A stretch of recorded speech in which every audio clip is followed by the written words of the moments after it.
नमस्कार, स्वागत है हमारी खास पेशकश। जी हाँ, कब लौटेंगे विदेशी निवेशक, ये सबसे बड़ा सवाल इस समय हर शेयर धारक के मन में इस समय बना हुआ है। और हर रविवार को हम लेकर के हमारी ये खास पेशकश आते हैं कुछ विशेष मेहमानों के साथ और समझने की कोशिश करते हैं आगे की बाज़ार की दिशा क्या रहेगी। और बीता हफ्ता जो रहा वो अगर देखें तो बहुत सारी महत्वपूर्ण घटनाओं का द्योतक रहा। सबसे पहले अमेरिका के चुनाव के नतीजे आए, जहां पर डोनाल्ड ट्रंप साहब ने बाजी जो है वो मार ली है और अब वो अमेरिका के नए प्रेसिडेंट होंगे। इसके अलावा अमेरिका के अंदर जो है ब्याज दरों में फिर से 25 बेसिस पॉइंट में कटौती हुई है। लेकिन इन सब का असर ना तो विदेशी निवेशकों पर पड़ा और ना ही भारतीय शेयर बाजार पर। एक दिन के लिए, 2 दिन के लिए बाजार में हरे निशान ज़रूर देखने को मिले, पर वो ऐसे ही साबित हुए जैसे 4 दिन की चांदनी फिर अंधेरी रात। आखिर में गिरावट थमेगी कहाँ, इन्हीं तमाम पहलुओं पर बातचीत करते हैं। और हमारे साथ आज के लिए सबसे खास मेहमान और आप तमाम दर्शकों के सबसे ज़्यादा प्रिय एक्सपर्ट अजय बग्गा जी हमारे साथ जुड़ चुके हैं। और अजय जी, आपके लिए डिमांड तो इतनी हाई है, मतलब हर दूसरे दिन हमारे पास मैसेजेस आते रहते हैं दर्शकों के, अजय जी दोबारा कब आएंगे, अजय जी दोबारा कब आएंगे। तो ये आपका जो ज्ञान है और आप दर्शकों का आपके प्रति प्यार है, तो हम लोग बार बार निवेदन करते हैं इसीलिए आपसे कि बीच बीच में अपनी व्यस्तताओं से समय निकाल करके आ जाए कीजिए सर। और नहीं, सबसे पहला बिल्कुल बिल्कुल जी। अब से आऊंगा। हर 15 दिन या हर हफ्ते कोशिश करके आधा घंटा आपके साथ जरूर करूंगा। थैंक ये यू सर। ये रहा मेरे तरफ। Thank you ji. सर, बहुत बहुत धन्यवाद सर आपके इन शब्दों के लिए। लेकिन सर अभी तो दीपावली बीती और आपको बिलेटेड हैप्पी दिवाली। लेकिन सर जो उम्मीद थी कि दिवाली पे थोड़ी रिकवरी आएगी, ये उम्मीद थी कि चले ठीक है यूएस में इलेक्शन ख़त्म हो जाए उसके बाद रिकवरी आएगी, ऐसा कुछ दिख नहीं रहा है। एफआईज हर दिन, मतलब बाजार में जब 2 दिन की रिकवरी आई उसमें भी हमने देखा 4-4 हज़ार करोड़ से ज़्यादा की बिकवाली करके गए हैं। क्या ऐसा बिगड़ गया है बाजार के अंदर कि डीआईएस की इतनी खरीद के बावजूद एफआईज की सेलिंग जो है वो रुकने का नाम नहीं ले रही? देखिए, एक तो बात है कि 5 साल हमारा मार्केट बहुत जबरदस्त आउट परफॉर्मेंस देके गया है, तो एफआईज भी बहुत सारे प्रॉफिट पे बैठे हुए हैं। तो कहीं भी उनको लिक्विडिटी निकालना है तो कहते हैं भाई ये वैल्यूएशन हाई है इस मार्केट में और थोड़ा पैसा निकाल लेते हैं। तो ओवरऑल अगर देखें तो $800 बिलियन एफआईज की होल्डिंग है भारतीय मार्केट में। ये मार्केट ही एक्सपैंड हो गया है और उसमें से 10 बिलियन 11 बिलियन वो निकाल के गए हैं। तो 11 निकाले हैं 800 में से। कोई इतना बड़ा परसेंटेज नहीं निकला, 1.5% से कम निकला है। बट अभी एब्सोल्यूट नंबर्स बहुत बढ़ गए हैं क्योंकि मार्केट भी बढ़ गया है, मार्केट कैप हमारा बढ़ गया है, तो ओवरऑल मार्केट का साइज बड़ा है, तो इसलिए अब ज्यादा पैसा निकल रहा है। बट परसेंटेज वाइज देखें तो 1.5% से कम जो एफआई की अनुमानित होल्डिंग है जी उससे कम निकला है पिछले 40 दिनों में। अब इसका रिवर्सल कब आता है या एटलीस्ट ठहराव कब आता है, ये कहना काफी मुश्किल है। सितंबर में अगर आप देखें, 24 सितंबर को जब चाइना का स्टिमुलस अनाउंस हुआ और पैसा चाइना जाने लगा, 2 हफ्ते में 53 बिलियन डॉलर्स चाइना में चले गए। तो हमें लगा बहुत सारा पैसा हमारा भी निकल के चाइना जा रहा है। बट अगले 3 हफ्ते, जो मतलब अक्टूबर के आखिरी 3 हफ्ते आप देख लीजिए, उसमें $15 बिलियन चाइना से निकले। तो सारे इमर्जिंग मार्केट से पैसा निकल रहा है और कुछ एक छोटे मोटे मार्केट्स हैं या फ्रंटियर मार्केट्स हैं जहां गया है, बट ज्यादा पैसा जापान और अमेरिकी मार्केट्स में जा रहा है। बिल्कुल आपने सही कहा सर। और एफआईज ने अगर अभी इतना कम हिस्सेदारी ही बेची है तो आने वाले समय में बिकवाली क्या और बढ़ सकती है, महत्वपूर्ण सवाल है। लेकिन उन पर हम आते हैं, उस पर पहलू पर। लेकिन जो हाल फिलहाल के इवेंट रहे हैं पहले ज़रा उस पर गौर कर लेते हैं। अमेरिका के अंदर जो ये जो परिवर्तन हुआ है और डोनाल्ड ट्रंप की वापसी हुई है, इसको अगर हम भारतीय नज़रिए से देखें तो आप कैसे देख रहे हैं? और व्यापार के हिसाब से भी और अगर हम शेयर बाज़ार के लिहाज से भी देखें तो, क्योंकि टैरिफ को लेकर के उनके कुछ एक कमेंट्स रहे थे इंडियन मार्केट को लेकर के। लेकिन चाइना वन पॉलिसी ऐसी है जिसको लेकर के ऐसा लगता है कि भारत और अमेरिका के बीच संबंध थोड़े से और बेहतर हो सकते हैं व्यापार के लिहाज से। शेयर बाज़ार इसको कैसे पढ़ेगा, इन दोनों पहलुओं पे, क्योंकि आप इस मामलों पे बहुत पैनी निगाह रखते हैं, तो आपकी टिप्पणी जानना चाहेंगे। देखिए, ओवरऑल ट्रम्प पॉजिटिव है भारत के लिए। हैं तो वो राष्ट्रपति अमेरिका के, तो ऐसा नहीं है कि भारत को बहुत जबरदस्त फेवरेबल टर्म्स मिल जाएंगे, हमें भी देना पड़ेगा, आदान प्रदान होगा। बट दोनों चॉइसेस में से ट्रम्प बेहतर है भारत के लिए। और ट्रम्प की क्या नीति है, अगर आप उसको बॉइल डाउन करें बिल्कुल संक्षेप में, लोअर टैक्सेस। तो टैक्स कट जो उन्होंने 2017 में किए थे, 2025 में एक्सपायर हो रहे थे, उसको वो एक्सटेंड करेंगे और वर्कर्स के लिए और रियायतें लाएंगे। दूसरा, चाइना पे टैरिफ लगाना, चाइना के साथ जो संघर्ष है उसमें वो बहुत क्लियर है। तीसरा, लोअर रेगुलेशन, तो उनके बैंक्स, उनका ऑयल कंपनीज, ये सब अच्छा चलेगा। एंटी क्लाइमेट चेंज और एंटी रिन्यूएबल्स, तो रिन्यूएबल्स काफी गिरे। इनफैक्ट विपुल जी, आप खबर जो निकल के आ रही है कि पिछले एक हफ्ते में ही हेज फंड्स ने लगभग 10,000 करोड़ कमा लिए रिन्यूएबल्स को शॉर्ट करके दुनिया भर में। 1.2 बिलियन डॉलर्स का शॉर्ट का प्रॉफिट हुआ है रिन्यूएबल्स को शॉर्ट करके। फिर ट्रम्प खर्चा, फिस्कल डेफिसिट को जारी रखेंगे, बट ये जरूर है कि एलॉन मस्क को वो कोशिश कर रहे हैं अपॉइंट करने की कि गवर्नमेंट एक्सपेंडिचर को कैसे ऑप्टिमाइज किया जाए, कि सही रस्तों में गवर्नमेंट एक्सपेंडिचर जाए। फिर ट्रम्प जो है वो बहुत एक पैनी नजर रखते हैं, या ग्रेस में बात नहीं करते। वो या आप उनके साथ हैं या उनके अगेंस्ट हैं, ये नहीं हो सकता कि चलो किसी तरह से हम बात कर लेते हैं। और आखिरी बात यह है कि ट्रम्प बहुत ऐसे स्टेटमेंट करते हैं जो उनका एक पैंतरा होता है नेगोशिएशन के लिए। तो चाइना पे जो 60% का टैरिफ है, या सारे इंपोर्ट्स पे 20% का टैरिफ है, ये हो सकता है कि ये नेगोशिएशन है और असली टैरिफ शायद 5% आ जाए सब पे, और चाइना पे 10 से 20% आ जाए। ऐसा कुछ हो सकता है, वो मार्च तक ही पता लगेगा। और आखिरी बात, इमिग्रेशन। इमिग्रेशन पे भारतीय घबरा रहे हैं कि ट्रम्प एंटी इमिग्रेशन है, वो एंटी इलीगल इमिग्रेशन है। बिल्कुल। जो अनएजुकेटेड इमिग्रेंट भाग के आ रहे हैं उसको रोकथाम करने पे है, और डिपोर्ट करने में जो इलीगल हैं। बट जो भारतीय इमिग्रेशन हमारे जा रहे हैं, वो हमारे साइंटिस्ट हैं, हमारे इंजीनियर हैं, हमारे डॉक्टर हैं, हमारी नर्सें हैं, वो ज्यादातर वाइट कॉलर वर्कर्स हैं, जो उनको बहुत जरूरत है। स्पेशली साइंटिस्ट, जो स्टेम कह सकते हैं, स्टूडेंट्स की भी जरूरत है, वर्कर्स की भी जरूरत है, इतने हैं नहीं उनके पास साइंटिफिक वर्कर्स। तो भारतीयों को on the net, on the sum आप कह सकते हैं कि थोड़ा फायदा ही होने वाला है, इतना नुकसान नहीं होगा इमिग्रेशन के तौर पे भी। इमिग्रेशन के तौर पे भारतीयों के लिए मोटा मोटा अगर हम देखें तो पॉजिटिव ही है ट्रम्प, ये कुल मिला करके अजय जी की बातों का सार जो है वो निकल करके आया है। लेकिन सर, अभी अगर हम देखें इस स्थिति के बाद भी, लेकिन आईटी का भविष्य क्या दिखाई दे रहा है आपको? क्या आईटी के अंदर अभी उम्मीद करें कि रिकवरी थोड़ी तेज होती हुई दिखाई देगी? आईटी शेयरों में क्या स्थिति आप भविष्य के लिए देख रहे हैं भारतीय शेयर बाजार के लिहाज से? जी, आईटी के रेवेन्यूज बढ़ेंगे, क्योंकि डीरेगुलेशन से जो बीएफएसआई सेगमेंट है, अमेरिका का सबसे बड़ा सेगमेंट रहता है हमारी आईटी के लिए, वो अच्छा करना चाहिए। दूसरा, जो टैक्स कटौती करेंगे वहां रिटेल अच्छा चलना चाहिए, ऑयल एंड गैस अच्छा करना चाहिए, मैन्युफैक्चरिंग को वो रिवाइव करने की बात कर रहे हैं, सब्सिडीज देंगे। तो ये मोटे मोटे सेक्टर्स हैं जो आईटी को और प्रोडक्टिविटी के लिए, एआई के लिए, क्लाउड के लिए पैसे देंगे कि आप हमारे लिए ये सब कार्य करिए। तो आईटी को फायदा होने वाला है रेवेन्यू में। नुकसान का होगा, मार्जिन कम होंगे, क्योंकि ट्रम्प कहेंगे कि आप ऑनशोर सेंटर से काम करिए, अमेरिकन सिटीजन्स या रेजिडेंट्स को आप लगाइए और उनको फेयर वेज दीजिए।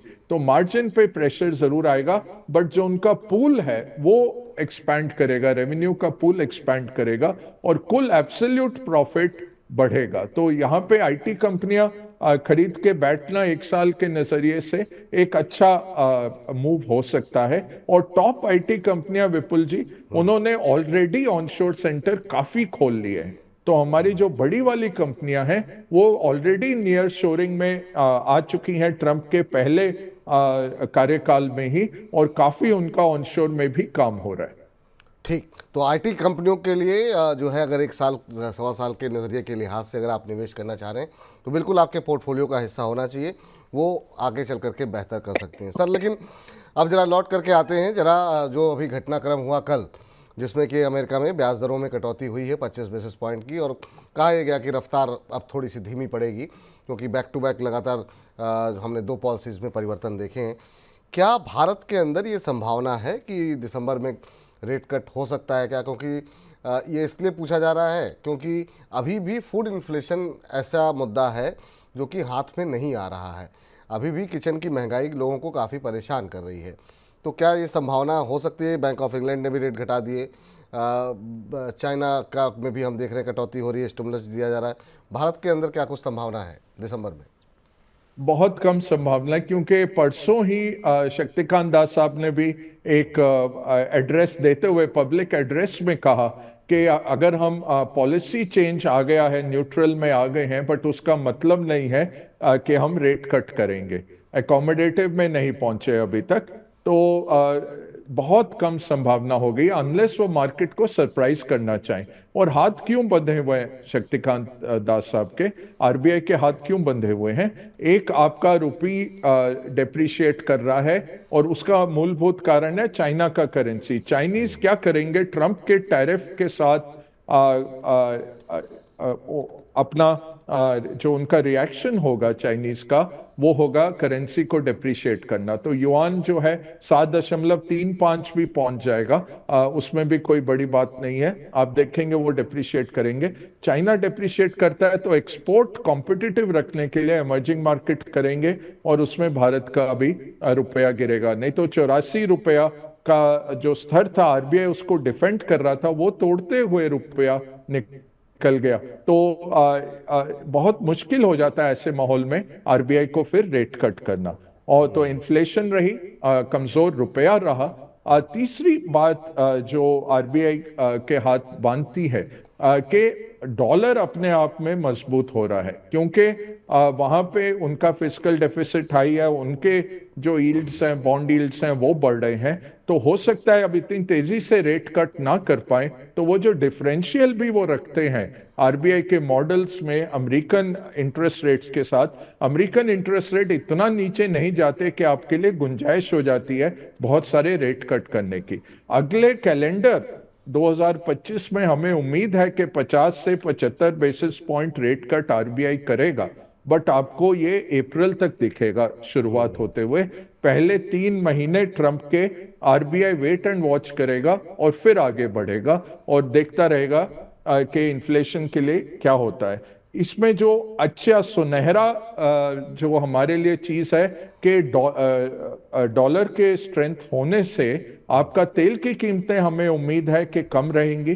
चाइना की मंदी होने से कमोडिटी और तेल की कीमतें इसी स्तर पे रहेंगी, तो आपका ट्रेड बैलेंस इतना खराब नहीं रहेगा, आपका ऑयल का जो इंपोर्ट बिल है इतना खराब नहीं होगा, और इसी के कारण आपकी इन्फ्लेशन होपफुली काबू में आने लग जाएगी। बेस इफेक्ट भी आएंगे अगले साल से। तो इसी मॉनेटरी पॉलिसी में आपको दिखेगा कि थोड़ी इन्फ्लेशन अगले साल काबू में आते हुए वो मॉनेटरी स्पेस फिर आरबीआई के लिए बन जाएगा धीरे धीरे रेट कट करना, बट वो नए फाइनेंशियल ईयर में आएगा। इस अगले 4 महीने में करना बहुत मुश्किल हो गया। ठीक सर, अब अगला प्रश्न आता है सर कि जिस तरह से बाजार की स्थितियां चल रही हैं कि, और ख़ास तौर से दूसरी तिमाही नतीजों के बाद बहुत सारी लोगों की का कॉन्फिडेंस, और जो हम बिकवाली देख रहे हैं वो एक बड़ी वजह रही कि दूसरी तिमाही के नतीजों में कुछ पॉजिटिव सरप्राइज नहीं मिला। हमने देखा एफएमसीजी कंपनियों के जो नतीजे रहे, वहाँ पर कुछ जगहों से ऐसे इंडिकेशन तो मिले हैं कि रूरल डिमांड में कुछ पिकअप है, लेकिन शहरी डिमांड डाउन हो गई। ऑटो कंपनियों के रिजल्ट्स जो निकल कर के आए, बजाज ऑटो ने के बाद से ऑटो कंपनियां चलनी बंद हो गई, वहाँ पे शेयरों में काफ़ी नेगेटिव रिटर्न देखने को मिल रहा है। क्या आपको लगता है कि भारत की अर्थव्यवस्था में अभी भी बहुत सारे सवाल हैं क्या, खासतौर से रूरल डिमांड को लेकर के, अर्बन डिमांड को लेकर के, और जो के शेप रिकवरी अब तक दूर से दिखाई देती थी, अब वो क्लियरली दिखाई दे रही है कि वाकई में उस तरह की डिमांड है नहीं? आप कैसे देख रहे हैं इसे सर? बहुत अच्छा सवाल है और आपने बिल्कुल सही मुद्दा उठाया है। जो मार्केट्स को भी जो विचलित कर रहा है या एफआई के आउटफ्लोज जो कॉज कर रहा है वो यही है कि अर्निंग्स कहाँ है। आपकी अर्निंग्स ग्रोथ उतनी सुदृढ़ नहीं है जितने आपने वैल्यूएशन दे के रखे थे। तो एक तो ये हो गया। दूसरा, आपको चाहिए 8 से 9% का प्राइवेट कंजम्पशन ग्रोथ। देखिए, किसी इकोनॉमी के 4 स्तंभ होते हैं जो उसको बढ़ाते हैं। एक होता है प्राइवेट कंजम्पशन, जो हमारा 4% बढ़ रहा है अर्बन और 5% रूरल में। वो इन्फ्लेशन अगर उसमें से काट लें तो लगभग जीरो ही उसका ग्रोथ है। यही प्रॉब्लम आप एफएमसीजी हो, ड्यूरेबल्स हो, ऑटो कंपनियां हो, जितने कंज्यूमर बास्केट है उसमें आप देख रहे हैं। दूसरा स्तंभ होता है एक्सपोर्ट्स। अब वहां हम अच्छी बढ़ोतरी हुई थी कुछ साल हमारी, बट अभी 1 साल से ड्रैग हो रहा है क्योंकि विश्व भर में ट्रेड नीचे आ रहा है, एक्सपोर्ट्स नीचे जा रहे हैं और चाइना का डंपिंग बहुत जबरदस्त हो गया क्योंकि चाइना का ग्रोथ नहीं है तो वो पूरी दुनिया भर में डंपिंग कर रहे हैं, उसका भी हमें एक असर दिख रहा है। तीसरा होता है गवर्नमेंट का एक्सपेंडिचर। गवर्नमेंट का एक्सपेंडिचर हमारे लिए अनफॉर्चुनेटली मार्च से जुलाई के बीच में नई सरकार बनते बनते इलेक्शंस के कारण जो इनिशिएटिव्स थे वो धीरे हो गए। अब आपका जो फिस्कल डेफिसिट था पहले 6-7 महीने का 29% पे आ गया। लगभग 60-70% फिस्कल डेफिसिट स्पेंड हो जाता है तब तक। तो अंडर स्पेंडिंग हुई गवर्नमेंट की। अब वो स्तंभ चल रहा है। और चौथा होता है प्राइवेट कैपेक्स। प्राइवेट कंपनियां कैपेक्स लेके आए। प्राइवेट कंपनियों में हमने देखा कैपेक्स तो छोड़िए, 2 लाख करोड़ प्रमोटर बेच के चले गए। तो 2 लाख करोड़ का एक्सेस सेलिंग आ गया। 2,30,000 करोड़ का आईपीओ, एफपीओ, क्यूआईपी, ओएफएस आ गया। तो पीई फंड हो या प्रमोटर मैनेजमेंट हो, कंपनियों को पब्लिक लाने में या फॉलो ऑन ऑफर देने में 2,30,000 करोड़ निकाल के ले गए। तो 4,30,000 करोड़ इस मार्केट में ऐसी सेलिंग हुई है और उसको एब्जॉर्ब किया है आपके डोमेस्टिक इन्वेस्टर ने, इंस्टीट्यूशनल हो या रिटेल हो, बट पैसा वो प्राइवेट कैपेक्स में नहीं गया। तो चला रहा था मार्केट को गवर्नमेंट कैपेक्स, वो धीरे हो गया। अब सितंबर से थोड़ा सा वो चाल पकड़ी है।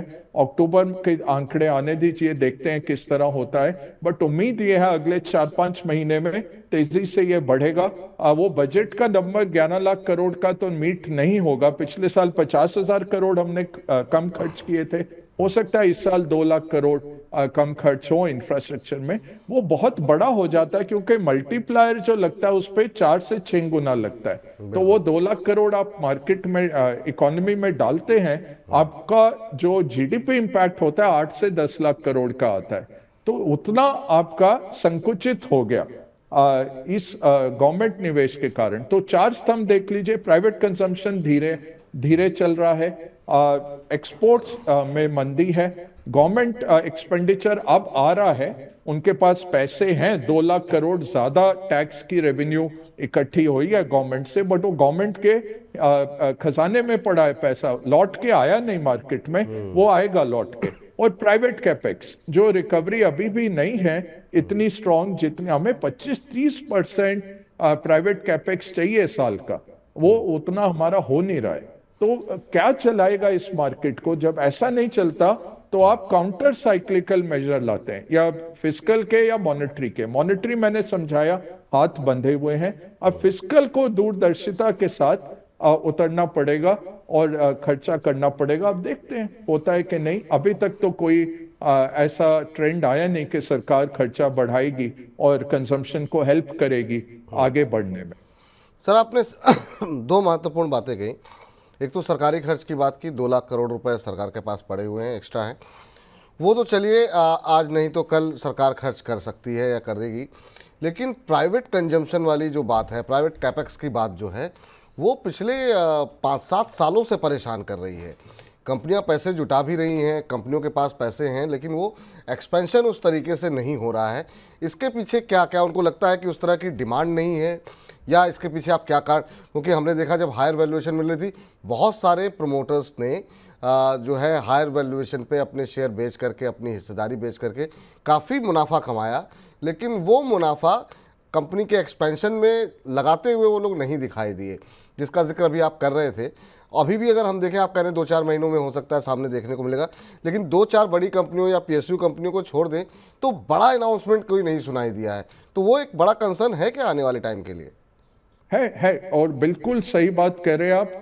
हमारा टैक्स रेजिम, टैक्स बढ़ाते गए हैं, कटौती नहीं हुई है। कॉर्पोरेट टैक्स चाहे कम हो, बट इंडिविजुअल टैक्स देखिए, और मार्केट्स पे जो टैक्स है वो आप बढ़ाते रहे हैं। एक बात वो है, इंटरेस्ट रेट साथ में हाई है। फिर आपका साथ में टैक्स हाई है, इंटरेस्ट रेट हाई है, और इसमें जो कंजम्पशन के लिए लोगों के पास डिस्क्रिशनरी पैसे बाकी हैं वो कम है, क्योंकि इतनी नौकरियां लग नहीं रही हैं जितनी चाहिए। तो ऐसे माहौल में कैसे निजात पाती है इकोनॉमी? पंप प्राइमिंग जो कहते हैं, कि सरकार खर्चे करे बड़े बड़े इंफ्रास्ट्रक्चर प्रोजेक्ट्स में, जिससे लोगों के जेब में पैसा जाए, और वो पैसा 3-4 बारी घूमता है इकोनॉमी में, पूरा इकोनॉमी का चक्का जाम जो है वो बढ़ने लग जाता है। तो ये प्रॉब्लम ये है कि हम खुश हो रहे हैं, 7% हम बढ़ रहे हैं, वो बहुत अच्छा है। नॉमिनल हम 10-11% बढ़ रहे हैं, बट हमें बढ़ना है 15% नॉमिनल, अगर आपको गरीबी हटानी है और इसको नेक्स्ट लेवल पे ले जाना है। नहीं तो आपके स्टॉक का वैल्यूएशन कम होना चाहिए। 24 गुना आप नहीं कर सकते प्राइस अर्निंग, और इतना करके। दूसरी बात यह है कि जो ये 7% ग्रोथ है जो आपने कहा के शेप, तो कई तबके, कई सेगमेंट हैं जो बहुत अच्छा कर रहे हैं, और बहुत बड़ा एक टेल है जो 1500 रुपए, 2000 रुपए महीने का मिलके आप देख रहे हैं वो वर्कर काम पे नहीं आ रहे, फार्म में वर्कर, तो क्या वो 1,500-2,000 में ही संतुष्ट हैं?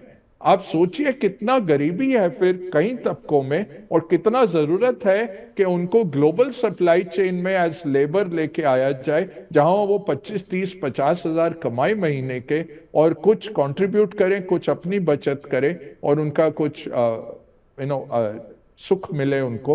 यहाँ 1,500-2,000 महीने पे आप देख रहे हैं कि इतनी सारी महिलाएं वर्किंग फोर्स से निकल रही हैं।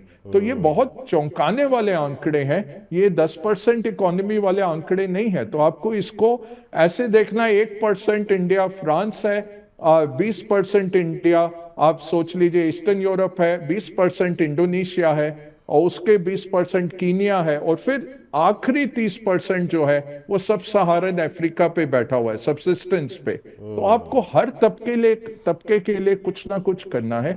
बहुत बड़ा एक विषय है, बट ये सरकार ही कर सकती है। प्राइवेट एंटरप्राइज फॉलोअर होगा, वो फॉलो करेगा विपुल जी, वो लीडिंग नहीं ले सकता। बिल्कुल सर, सही कहा आपने। और ये मैक्रो इकोनॉमी वाला जो, और अर्थव्यवस्था पे आपका जो ज्ञान है ना सर, उस पर मन करता है कि 1 घंटे का शो कभी इसी पर प्लान किया जाए। लेकिन अब ये है कि मुझे दबाव, समय की थोड़ी कमी रहती है, तो अब कुछ दर्शक ये जानना चाहेंगे। अजय जी के साथ बातचीत की आपने, मार्केट के बारे में कम बात की, अर्थव्यवस्था के इर्द गिर्द ही रहे, तो अब थोड़ा सा मार्केट की तरफ आते हैं।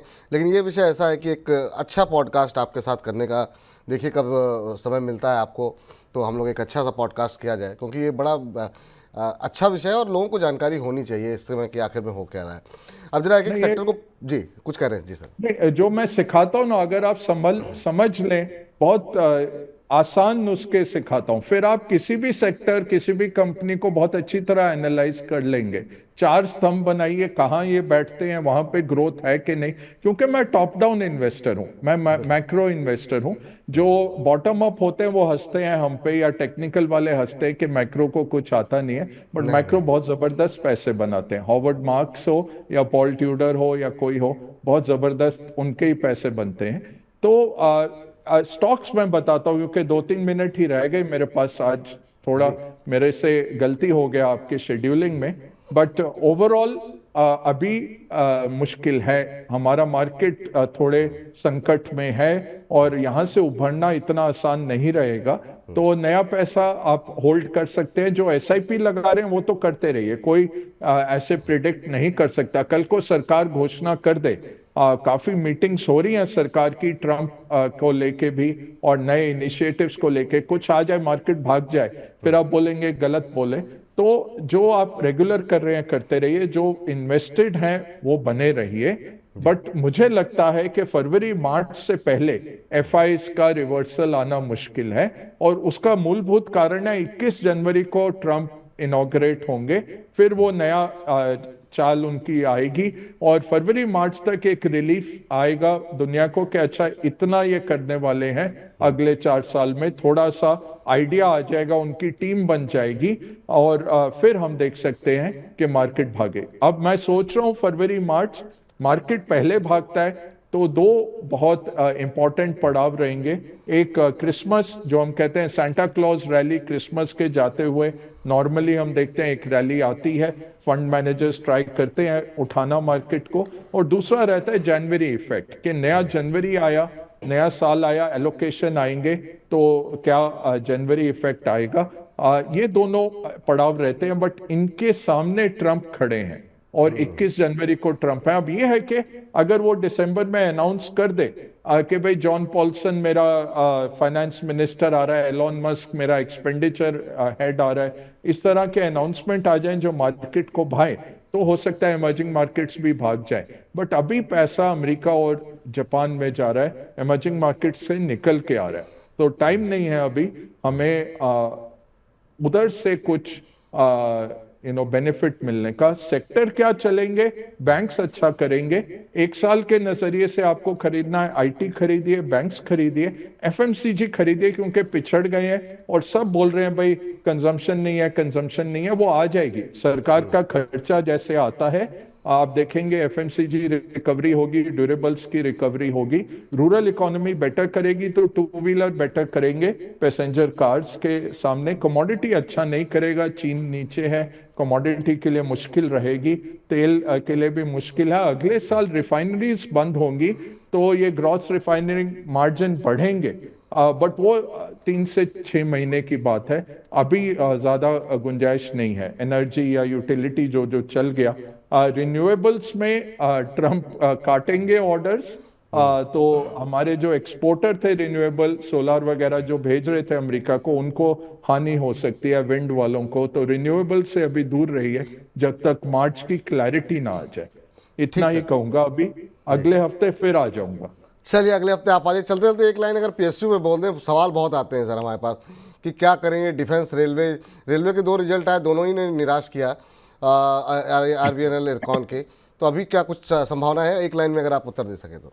पीएसयू में पब्लिक सेक्टर बैंक्स खरीदिए, दिग्गज पब्लिक सेक्टर बैंक्स, और डिफेंस रेलवे से अभी भी दूर रहिए।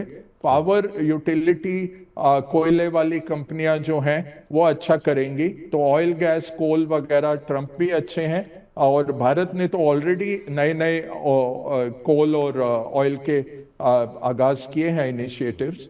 तो पब्लिक सेक्टर में ये सेक्टर आप देख सकते हैं। पब्लिक सेक्टर बैंक्स बहुत अच्छा करेंगे, बैंक्स जो अच्छा कर रहे हैं, और जो top and 4-5 public sector banks हैं वो भी अच्छा करेंगे, और साथ में आपके पावर यूटिलिटीज हो गए, पावर ट्रांसमिशन की कंपनियां हो गई, और साथ में आपका डिफेंस और रेलवे से अभी दूर रहना है, और गिरने की गुंजाइश है या थोड़ा टाइम हो जाने दीजिए। वैल्यूएशन बहुत हाई बढ़ गए थे, वो अभी वैल्यूएशन नीचे आ रहे हैं, अभी भी पूरी तरह नहीं आए, तो टाइम है हमारे पास।